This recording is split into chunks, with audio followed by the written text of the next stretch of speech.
Hey guys, Aaron here. I'm with the Ferrari F430. Today I'm going to show you how to change a fuel pump. As you can see, I am in the middle of changing the top. So yeah, pardon the mess here, but while I'm doing this, you have good access to your fuel pumps. And they are in the Spider right under this little hatch. So I already checked.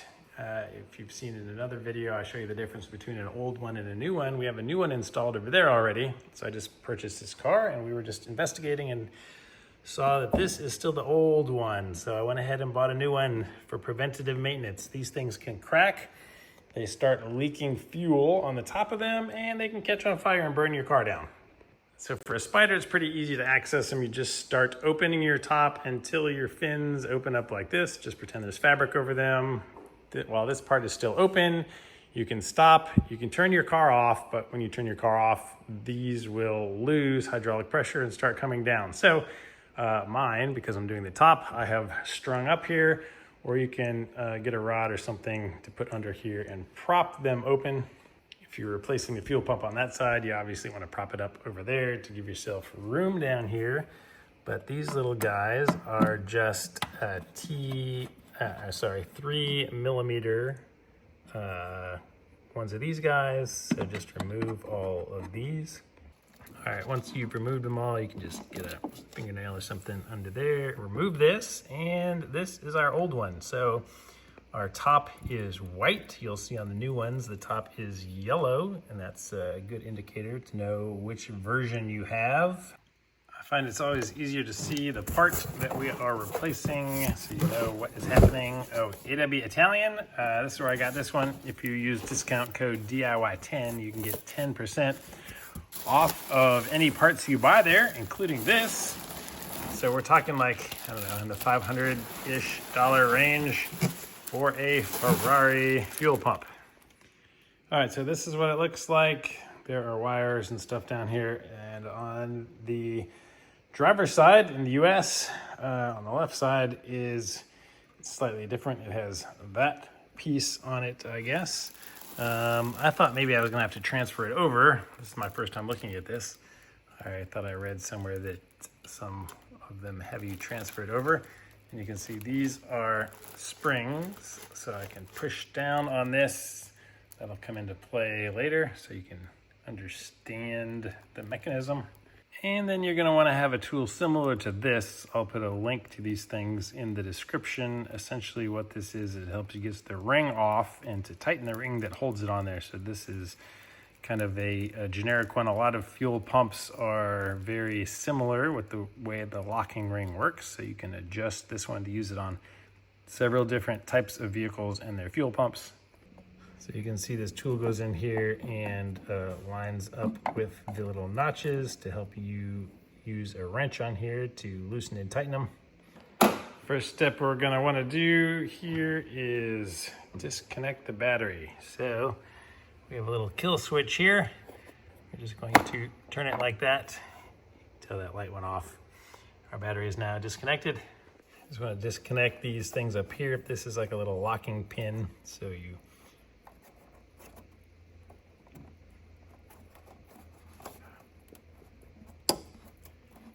slide that out first. Then you can lift up right here on the front, slide it out, and that is disconnected. So we're just gonna push that out of the way a little bit later on. And then this one, you just pinch this, disconnect. There might be some fuel pressure in here still. So I'm gonna use a rag. I'm gonna get some shop towels around this as I press and pull this guy open.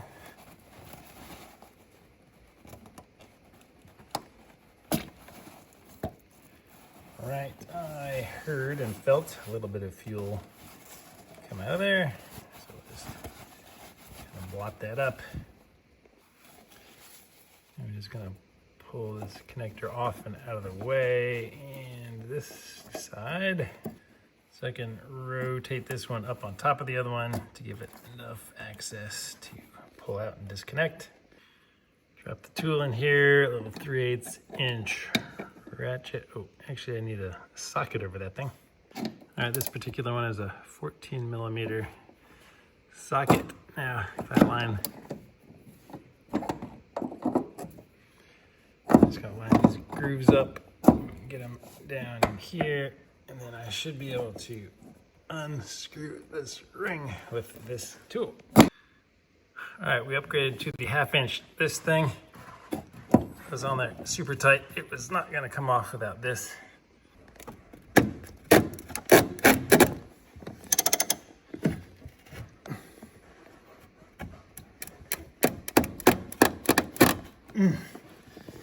Okay. Oh, I see why it's hard. Because the tool starts running into this, because you don't have any room over here. So take this off and readjust it back over here. Yeah, I've heard of people trying to use like a screwdriver and hitting it with a hammer, but you do not want to do that. This thing is super tight. All right, after using that tool to turn it at least 180 degrees, it's still not easy to turn by hand. All right, so you remember those springs I mentioned before? You're gonna want to push the top of this down and then start unscrewing it. That will make it a little bit easier. Okay, that was a good little workout. Eventually this whole thing pops free with the neck still on here, and there's just barely enough clearance not to break the head of that hose. These things out of the way. I think it feels like it's ready to lift up now. Still just making a little bit of contact with that. Push him under just a little bit more. There we go.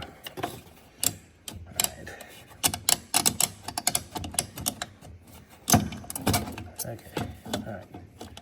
Whew, finally that ring popped off. So you can buy new rings. I guess these crack and fail eventually, but most people seem to reuse them and be fine with that. And now we can carefully lift this out. It's gonna have a lot of fuel in it though. So just gonna kind of slowly lift it straight up.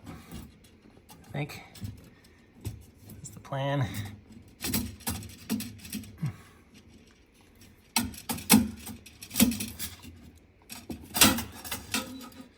Well, seems like my springs are falling off,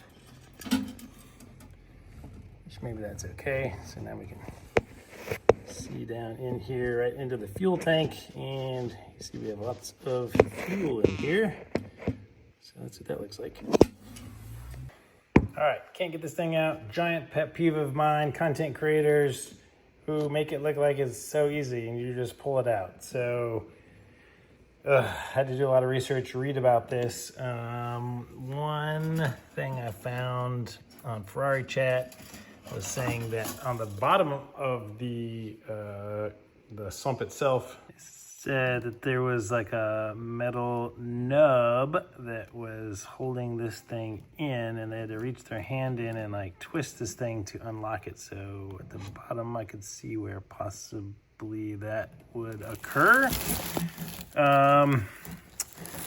Unfortunately for me, I did not run this down to almost empty, which pro tip, do that. Don't do this process until you don't have that much fuel left in your system. So I am going to, I don't know, maybe I'm going to siphon some of the gas out of there so I can get a hand down in there and not be fully submerged in fuel. Siphon pump. Arrow indicates the direction of flow, so we're putting the top one into the fuel tank. Bottom is going to go into here. Hold it with your thumb, squeeze a couple times, let her drain. All right, it is draining out now. All right, so I just noticed this metal piece that was in the bottom of the bag when I took it out. It is not attached. And I also bought these part numbers, new rubbery gaskety things. All right, fuel transfer number 2 started. Filled up 1 jug. Gonna try to film some of what's in this tank here. So I've got a lot of it drained. See, these springs are no longer attached. The fuel level is now almost below the sump. On the very left of the screen here, you can see that little arm, I think, that goes under this little metal. It's to prevent fuel sloshing around in there or what. I'm not sure how that works, so I'm going to try to get a little bit more fuel out, put a glove on, reach down and grab that sump and try to twist it a little bit, see if I can unlock it. Okay, so I reached in with the glove. I could grab it and I could move it around like this. I could move it up and down a tiny bit so it's not locked on from the bottom, but I couldn't really rotate it in either direction, so still trying to figure it out. Okay, looking at it with the light, I see a couple things. Let me see if I can show you. I don't know if I can show you with this in here. Let's see. Hey, this leg over here on the right was stuck back in that channel, so I rotated it back this way. You can see that little arm way down there that goes that way is the float sensor, so that has a little cutout for that piece to slide down through. This spring on this arm is about to fall off and get lost down there at the bottom of the tank. We'll be able to get that back out later. So I think that little arm that's going down there is what's causing the problem, because I'm trying to pull it up and about the float is hitting back there. So I think I just have to reach in with something like a little hook and pull up on that arm and lift it up vertical so that it will come up with this thing.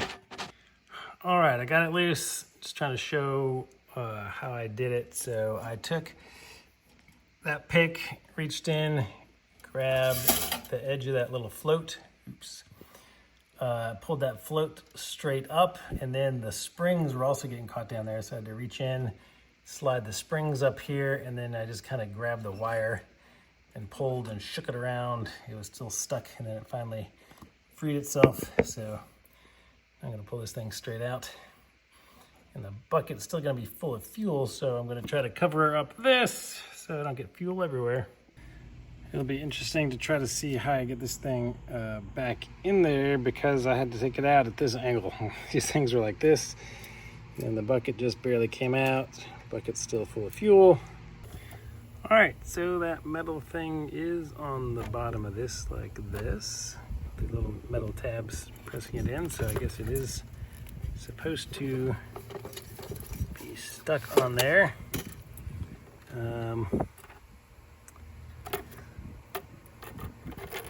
Doesn't really line up like I thought. I'm guessing that this was getting stuck on the bottom of something, because I think it's supposed to go like this over here to line up. So I'm gonna guess that is what was causing it to stick, one of the things. All right. This little flake of what I can only assume is paint, because it's yellow like the Ferrari, was also stuck on the bottom down there somewhere. Okay, now that we can see down here more easily, you can see that big circle right down there in the middle is where it sits. Let me see if I can carefully stick my phone in here. All right, so this channel right here is where that float goes. It goes back in there. Let's see what else is relevant in here. Probably scratch that up, trying to get it out. Do we? I don't know. But without dropping my phone, I'm just going to rotate around so we can see everything that's in there. All right, so I think that little hump right there is the alignment piece. You saw that the bottom of this thing also had a notch, so that helps line that up. And then up top there is another notch here as well. This is our rubber gasket. I bought a new one, so we're going to take that off and replace it. Yeah, it's weird that the original metal one does not have a little hole, because this one goes all the way through to the bottom.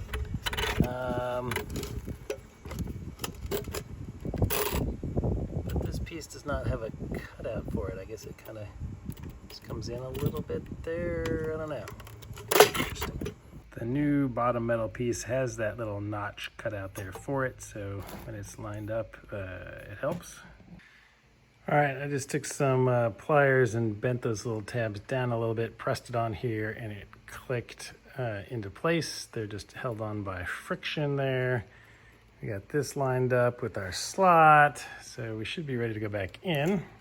So the only question is, are we gonna put it in with this facing up and angle it in to get it in and then drop it down, or do we start it down and go in this way? I don't know, let's see. Oh, I just realized my only clearance issue was this clamshell is not open all the way, so I can lift it up with my hands and raise it up higher. That will give me the clearance to just drop this thing straight down through there. So, all right, let me try to capture the magic for you. All right, so we know it's going to go this way with this thing towards the back of the car. Let me lift this up.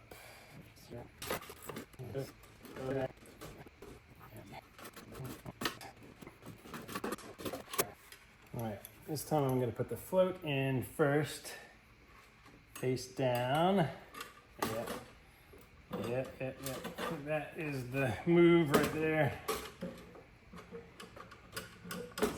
Float in the right place. We got room to get our basket in there. Oh yeah.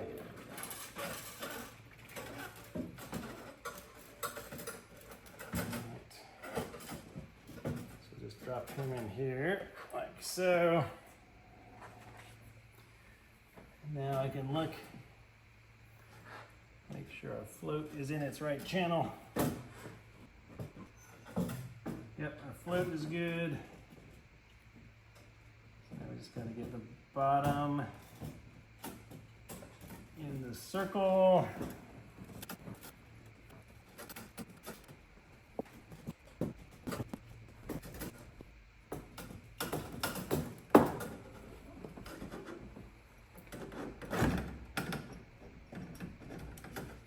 All right, so once the bottom of the basket's in there, you can kind of feel it. You can just push down on the springs. And now it's sitting a lot lower. It doesn't rotate left and right. All right, that all feels really good. And then you can take your, before we do that, oops, crap. All right, replace the green ring before you put this in here. Yeah, if you got a new green one, replace it before you put this in here, because you can't get it off over the top of this lid. Yeah, so I'm gonna have to pull this back out to replace that. Oh, never mind. Oh, I lied. It's flexible enough that it will come right over the top. But I do not know what this big pliable rubber guy is for. Please let me know in the comments. Okay, the final step will be push this all the way down and screw the ring on at the same time until you get it going. This should lock into place with that little piece. I'm gonna reuse this tool. I think it goes to 50 Newton meters is the torque spec for that ring. Tighten that up. All right, I'm gonna click him in. Don't forget to put the little lock back in there. This has a little dust cover. Take that off, push that in until it clicks, rotate this guy back down if necessary, reattach him, and throw our cover back on. All right, tomorrow is September 1st, so close enough to September. So we're gonna say this was done in 9/2025. So the next guy will know. All right, tighten our screws up, and then we have to reconnect the battery. Don't forget that step. I will not be starting it right now because I'm in the middle of my top replacement project. But when you start it, could start a little bit rough at first because you got air in your fuel lines here, and it needs to get reprimed before it can get that fuel to your engine so that it can use it. So yeah, take it out for a little spin. You should be good to go. Everybody, please give the video a thumbs up if it was helpful. You know it was. Make sure you subscribe to the channel. Got a lot more Ferrari F430 content coming up, as well as all the Porsches, BMWs, McLarens, other cars that we're working on the channel. So if you're into car DIY stuff, you need to be here. All right, thanks guys. See you on the next one.